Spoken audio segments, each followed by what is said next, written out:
గ్రామాలు అభివృద్ధి చెందితేనే దేశ అభివృద్ధి సాధ్యమన్నారు సీఎం చంద్రబాబు. 2014-19 మధ్య గ్రామ అభివృద్ధికి స్వర్ణయుగమని, వైసీపీ ప్రభుత్వం వచ్చాక అంతా నాశనమైందని ఆరోపించారు. గ్రామ అభివృద్ధికి అన్ని రకాల సాయం అందిస్తామన్నారు. పేదలకు ఇల్లు, ప్రతి గ్రామంలో రోడ్లు, డ్రైనేజీ వ్యవస్థను తీసుకొస్తామన్నారు. కేంద్ర ప్రభుత్వ సహకారంతో పోలవరం ప్రాజెక్టుని పూర్తి చేస్తామన్నారు. 13,220 గ్రామాల్లో ఇదే మరిగా గ్రామ సభలు పెట్టి ఏమేమి కార్యక్రమాలు చేస్తామో నిర్ణయించే రోజు దాన్ని చూస్తే చాలా సంతోషం కలుగుతుంది. ఈ సభల ద్వారా దీనికి కూడా ఒక రాజ్యాంగంలోని ఆర్టికల్ 243A ద్వారా గ్రామ సభలు పెట్టాలి.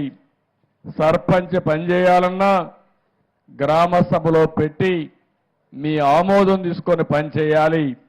గ్రామ అవసరాలు ఏమున్నాయో అవే చేయాలి తప్ప కాంట్రాక్టుల అవసరాలు లేదంటే సర్పంచ్ అవసరాలు కాకుండా మీ అవసరాలు ప్రాతిపదిక పైన చేయాలనే ఉద్దేశంతోనే ఈ గ్రామ సభలకు శ్రీకారం చుట్టాం.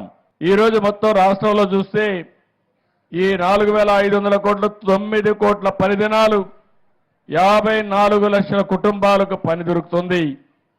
ఇదొక పెద్ద ముందడుగని చెప్పి కూడా నేను మీకు తెలియజేస్తున్నా.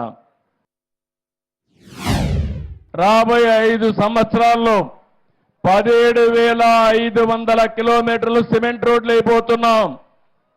ఈరోజు ఈ గ్రామంలో వానపల్లిలో ఒకటే హామీ ఇస్తున్నా, ఈ 2-3 ఏళ్లలో ప్రతి ఒక్క వీధికి సిమెంట్ రోడ్ వేసే బాధ్యత మాది. మట్లో తిరిగే పని లేదు. ఏం తమ్ముడు, అన్ని గ్రామాలు ఇక్కడే కాదు, వానపల్లె కాదు, వానపల్లి పంచాయతీ రాష్ట్రంలో అన్ని పంచాయతీలు చేస్తాం. 5 ఏళ్లలో మీ ఇంటికి పోవాలంటే ఎక్కడి నుంచి వచ్చినా మట్టి అంటకుండా మీ కాళ్ళు నేరుగా ఇంటికి పోయేట్టుగా చేసే బాధ్యత మాది. మురికి కాలువలు లేకపోతే సిమెంట్ రోడ్లు వచ్చిన తర్వాత ఆ నీళ్లన్నీ ఇంటి ముందరుంటే చాలా భయంకరంగా ఉంటుంది. అందుకే మురికి కాలువల పైన ప్రాధాన్యత పెడుతున్నాం. 10,000 కిలోమీటర్ల మురికి కాలువలు నిర్మాణం చేసే బాధ్యత తీసుకుంటాం. వానపల్లి కానీ పంచాయతీల్లో కానీ ఒకటే హామీ ఇస్తున్నా, ఈ గ్రామాలన్నింటిలో 100% మురికి కాలువలు నిర్మాణం చేసే బాధ్యత తీసుకుంటామని చెప్పి కూడా నేను మీకు తెలియజేస్తున్నా.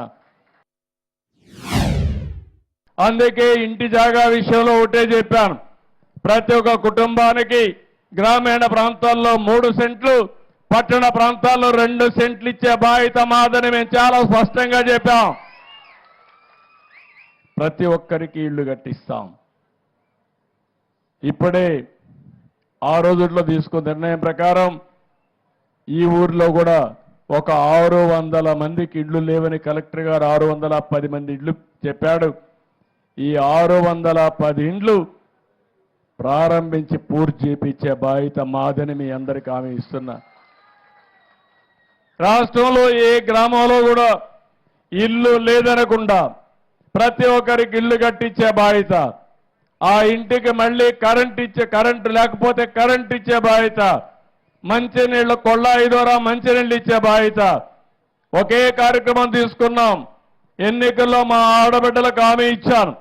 ఆ హామీ ప్రకారం మీ ఇంటికి కొళ్ళాయి ద్వారా ట్యాప్ ద్వారా సురక్షితమైన మంచినీళ్ళు ఇస్తా ఉన్నాం. ఇచ్చే బాధ్యత తీసుకుంటామని మరొక్కసారి మీ అందరికీ హామీ ఇస్తున్నా. ఇది కాకుండా ప్రతి ఒక్క ఇంటికి ఒక మరుగుదొడ్డు ఉండాలి. అదే సమయంలో గ్యాస్ కనెక్షన్ ఉండాలి. తొందరలోనే మా ఆడబిడ్డలకు ఒక మాట ఇచ్చా, ఉచిత గ్యాస్ ఇస్తానని. అది కూడా ఇస్తా, మా ఇచ్చిన మాట నిలబెట్టుకుంటాను. ఒకేసారి 100 క్యాంటీన్లు పెట్టాం. ఈ నెలలో మిగిలిన క్యాంటీన్లు పెడతాం. అక్టోబర్లో మొత్తం సెప్టెంబర్లో పెట్టి 203 క్యాంటీన్లు పెట్టి ₹5 పూటకి 3 పూటలు కలిస్తే ₹15 పేదవాడికి కడుపు నిండా తిండి పెట్టే బాధ్యత మాదని మరొకసారి హామీ ఇస్తున్నా. చాలా మంది దాతల ముందుకు వచ్చారు. ఒక్కొక్కరైతే ₹1 దానం ఇస్తున్నారు, విరాళాలు ఇస్తున్నారు. ఎన్టీ రామారావు గారు పెట్టినటువంటి అన్నదానం ఒక్క పైసా పెట్టుబడి లేకుండా ఈరోజు దాతలు ఇచ్చిన డబ్బులతో మళ్ళా వడ్డీ వస్తా ఉంది, ఇంకా పెరుగుతా ఉంది. 1,00,000 మందికి భోజనం పెట్టినా అలు పెరగకుండా కార్యక్రమం ముందుకు పోయే పరిస్థితికి వచ్చింది. ఇంకా రాబోయే రోజుల్లో కరువు అనే మాట లేకుండా చేసుకోవడానికి శ్రీకారం చుడుతున్నాం. మీ పక్కనే పోలవరం ఉంది.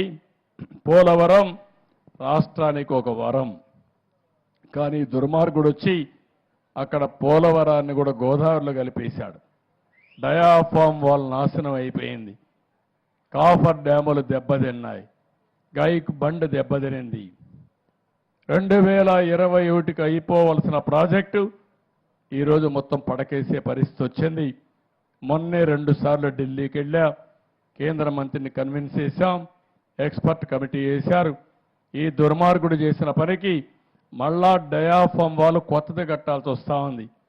కొత్తది కట్టకపోతే ఒకవేళ ఏదైనా ప్రమాదం జరిగితే తూర్పు గోదావరి జిల్లా, పశ్చిమ గోదావరి జిల్లా 2 కూడా మునిగిపోయే పరిస్థితి, కొట్టుకుపోయే పరిస్థితికి వస్తాయి.